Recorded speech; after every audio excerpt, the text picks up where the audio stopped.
What's up guys, it's Sam here and welcome to today's video. We're going to be doing a binder video and I'm going to go through some of my binders with you guys and show you how I organize my Pokemon binders. So I do hope you enjoyed the video. If you do, leave a like on the video guys. Please feel free to subscribe to the channel and let's get straight into it guys. So I've got different types of binders. This is the first binder I've got. I've actually got two of these and I purchased this from my local hobby store. And the reason I've got two of the exact same of these binders is so I know what type of cards go into this binder. So this binder consists of cards that are common, uncommon and rares. And they don't contain any super rare, secret rare and ultra rare cards such as V cards, VMAX cards. It's just purely all the cards that aren't VMAX, amazing rare category.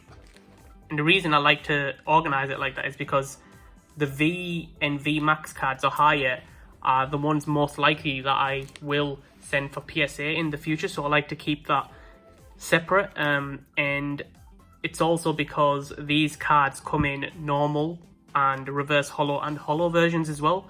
So I kind of want to have all of that stuff in one place rather than separate. This folder starts off with Darkness Ablaze at the front and I can comfortably fit two sets in this folder. So this particular folder here has Darkness Ablaze and Rebel Clash commons, uncommon and rare cards in here. And they're all in set list order minus the V and the VMAXs that usually go into the set list. The type of folders I use are always these types that have a black web material here. So if you have a look at it, it's got like the black web material there and they've got side loading pockets as well. And these pockets are really useful for having multiple cards, just like the two that I've taken out of here, fit into them nice and snug. Whether you have those cards in penny sleeves or not, they just fit in there very nicely. You can get about 3 or 4 cards per pocket in here, so it's pretty good and very useful as well. This particular binder here has the strap on it, but you can get some with a zip as well. But yeah, these are the types of folders I go for. This one is Ultimate Guard brand. I'm not too sure the popularity of that brand, but I mean the main brands for these folders are Ultra Pro and Volt X. Now I do have Ultra Pro and Volt X binders, but they are for my more higher end cards that I do want to send to PSA at some point, and those folds I particularly use for those types of cards so I can just easily identify them. As I said, it's not the right way or the wrong way to do this. It's just personally my preference guys.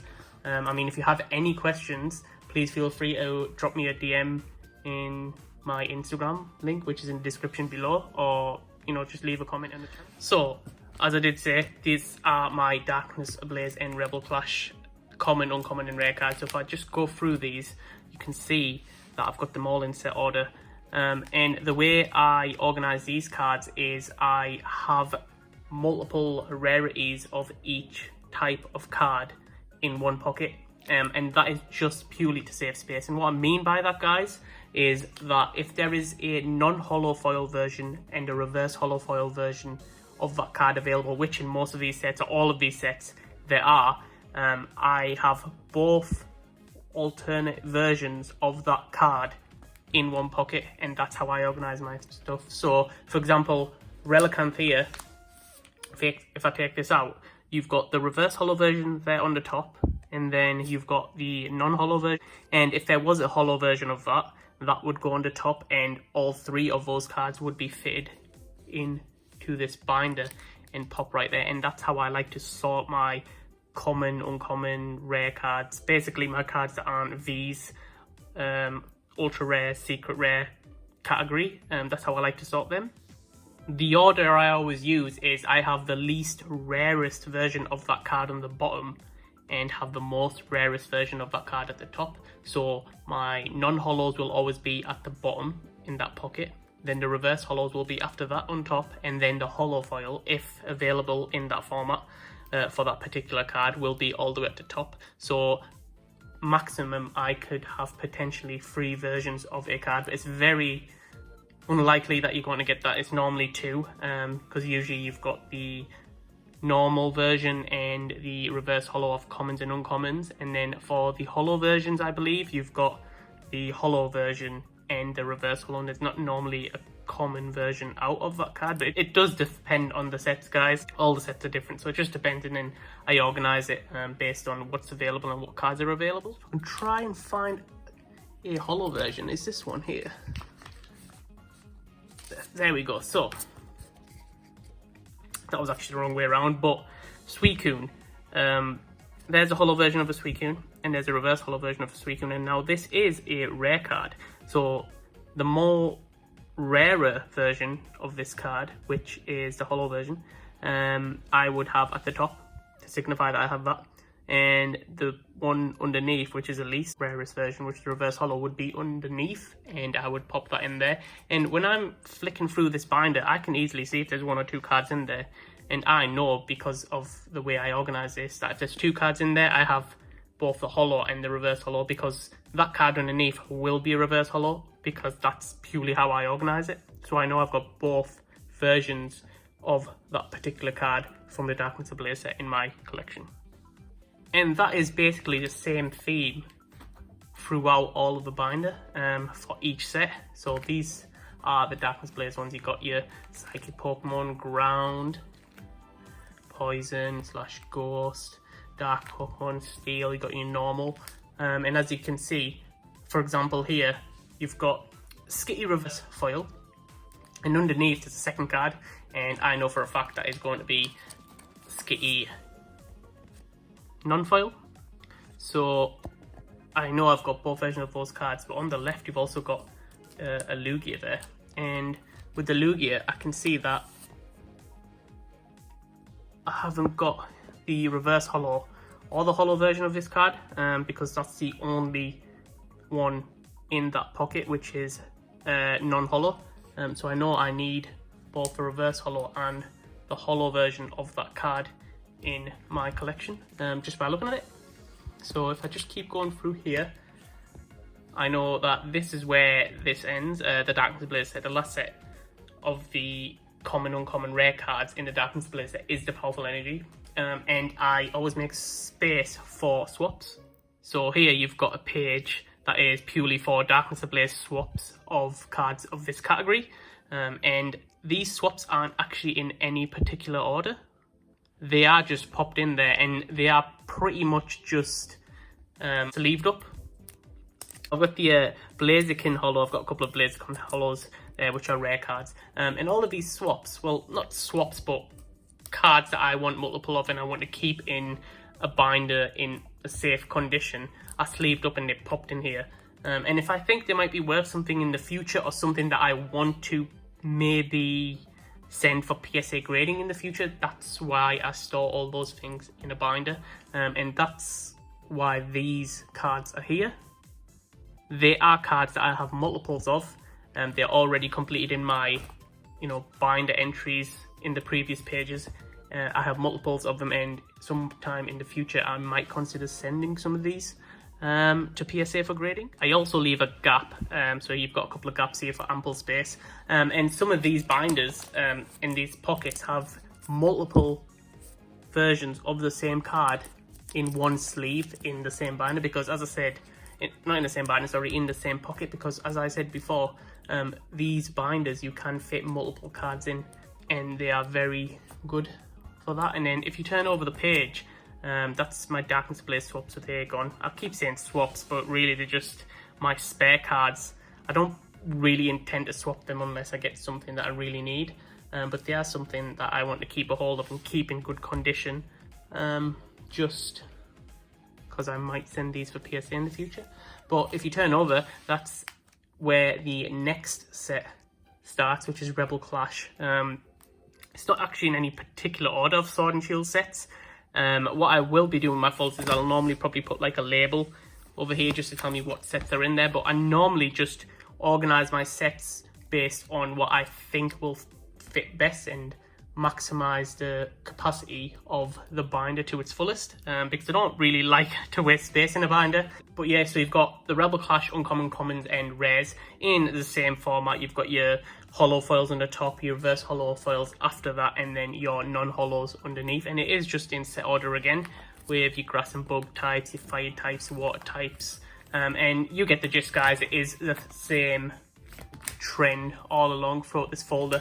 And finally, when you get to the end, there's again space for my swaps there as well. I've left 2 slots there just because it just looked a bit neater there, and then I always leave ample space in my folders for any other swaps, spare cards, anything that I might get in my collection.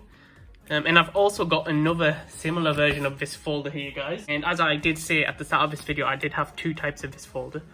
And that is purely to signify that these are folders that do not contain V, ultra rare, VMAX, you know, secret rare cards in them. They are purely just the common, uncommon, rare cards that contain, you know, hollows, reverse hollows, and common cards. So with this one, we start off with the Champions Path set. Now, the Champions Path set is a small set, so I know it's not going to take up much space in the folder. So I have been able to choose some sets that I can fit 3 sets in this folder, just to maximize the storage space in this folder. So with the Champions Path, I have got it in the same order, in set list order, with the whole hollow, reverse hollow theme going on.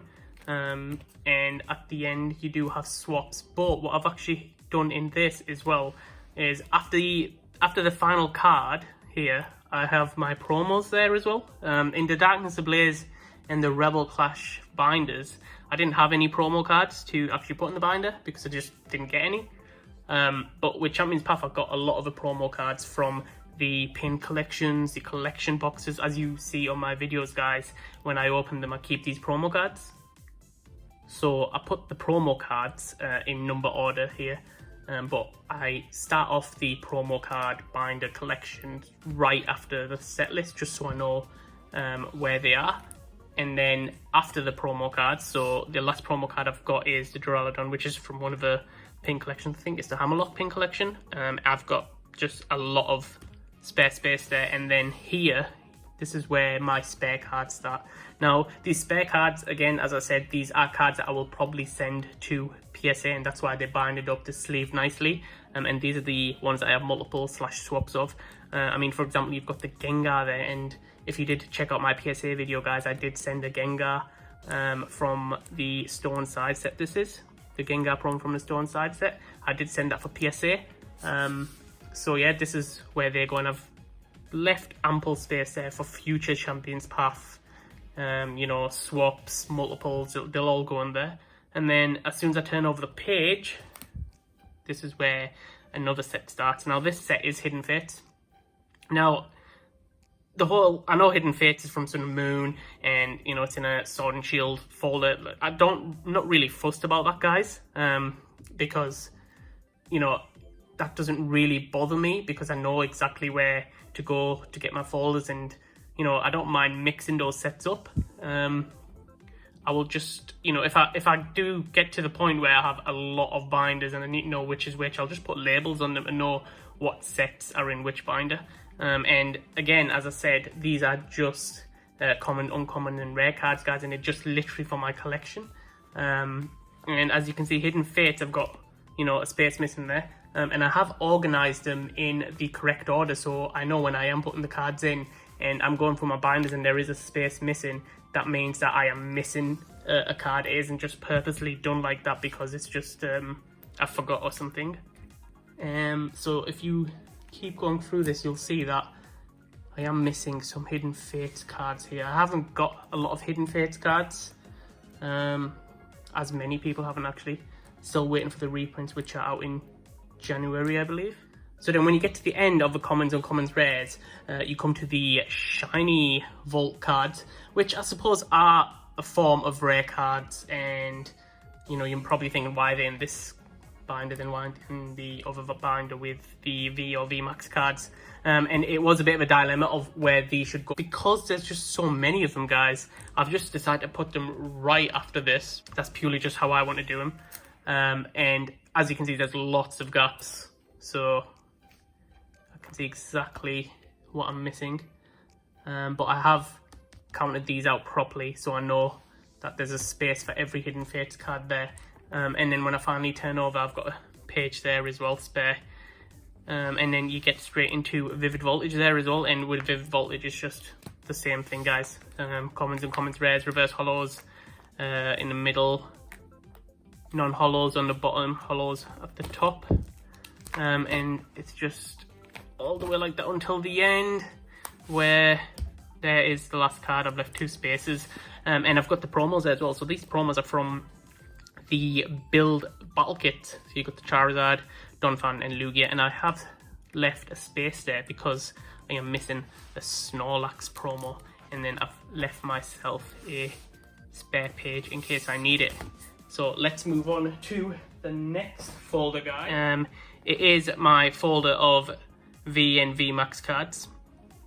Now, the V and VMAX cards in here do follow the same organization roughly, whereas it starts off with, you know, Rebel Clash or Darkness Ablaze or whatever, and it is in the set order. So for example, Rebel Clash, you've got the first card being the Rillaboom V. Now the Rillaboom V, if you were to follow the traditional set list as Pokemon have set it out, this would be the 17th card in your binder because it is number 17. I think before it you've got a bunch of common and commons rares. I think, you know, things like Grubbin, and I think the Grubbin card is before it, and then that would come in, then Rillaboom VMAX, then you'd get the Eldegoss, and then you'd get a bunch of common and common cards, and then the Ninetales would come in if you were following that.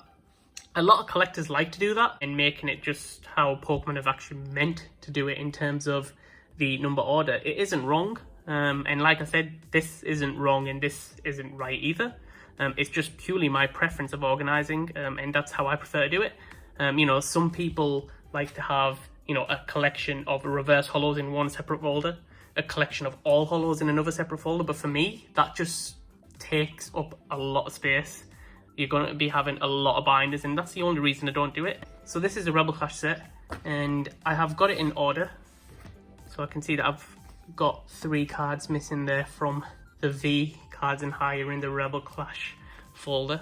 Then it moves on to the full arts. I mean, some people actually even have just folders full of full arts from different sets. So, you know, they might have Sword and Shield base set starting with the full arts, and they'll move on to Champion's Path or whatever order they have them in. You know, it's just completely up to you guys how you guys want to order your binders. I am just showing you how I do mine purely for information. And if you like it, if you like some of the ideas, and, you know, I hope I can help. And, you know, it's not necessarily the right or wrong way to do it, but it is the way I like to organize my binders. And you can see there's a lot of gaps here. So I am missing quite a few secret rares here. I got the Frostmoth Berserker, and then the last one is the Twin Energy, and then from there you've got the Rillaboom V again, and this is where my swaps start really. So I have tried to conserve as much space as possible, so my actual unique cards of each binder ends here, and then straight away I go into my swaps there, guys. And my swaps aren't in any particular order like they weren't in the previous folder, and they just are just slotted in wherever I can slot them in really. You've got multiples here as well, so for example Dragapult VMAX have got 2 cards, 2 swaps of these, so I will just pop them in one slot here in my spare cards section just to conserve some space. And I've got free space there as well, and if you turn it over you've got some more swaps there as well. The scoop up nets I don't have in the same one, just purely because I think it looks really nice, but if I do get more cards and I need to get some space, then yeah, I will for sure put them in one pocket. But for now, that's how they are, and I've left myself ample space for my swaps. I've got really cool swaps there. And then if you turn over, it goes straight into the next set, not chronologically in order, but just the next set that I've got in there, which is Darkness Ablaze. So, you know, it starts off with Butterfree V, VMAX, and then it goes with Charizard V and Charizard VMAX. And those are missing right now because I've actually got them sent off to PSA. But then, yeah, you've got Houndoom, Sentinel's Caution, and it just goes through nicely in order with the Darkness Ablaze stuff. You've got your full arts there, so you can see what I'm missing there. And then the last card is the Capture Energy there. And then you've got Butterfree V there, so that was the first card, as you can see from there. That was the first card in the Darkness Ablaze set, well, the first V card anyway. Actually, it's the first card in the Darkness Ablaze set as well, because it goes butterfree, VMAX, and then you've got some common and uncommon cards that come after it. But this is to signify that my swaps start here, and I've got plenty of swaps here. So again, nothing in order here, guys, but it's just it just swaps, and then straight away it just goes straight into Champions Path, which is a new set. It's following the same order it is in order. Suspicious Food Tin is the last one, and then I've got some promos in there. So I've got Double V promo from the Double V boxes, Hatron V, got the Morpeko and the Grimmsnarl from the Marnie boxes. There is a space there for a promo as well. And then you've got swaps there. So you've got the Venusaur V, which was the first card in the list, and I've got that there again just to signify that that is where the swaps start. And then you've got your Champions Path swaps, again not in any particular order, they are just there. And then I've got a folder there just in case of future swaps and I run out of space. And then you've got Hidden Fates, Pinsir, and then we just get straight into that. A lot of empty spaces with Hidden Fates here.